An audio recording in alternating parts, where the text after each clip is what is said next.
লা ইলাহা ইল্লা আনতা সুবহানাকা ইন্নী কুনতু মিনাজ জালিমিন।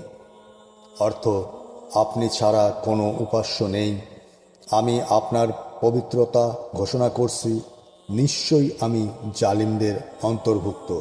সূরা আল আম্বিয়া আয়াত 87। এই জিকিরটি অর্থের দিক থেকে অত্যন্ত গভীর। এর অর্থ হচ্ছে, হে আল্লাহ, তুমি ছাড়া আর কোনো উপাস্য নেই, তুমি পবিত্র, আমি নিজেই অত্যাচারী বা ভুল করেছি।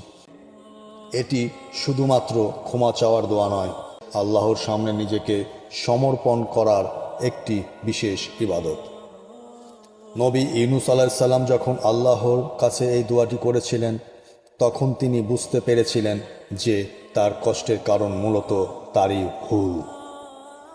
তাই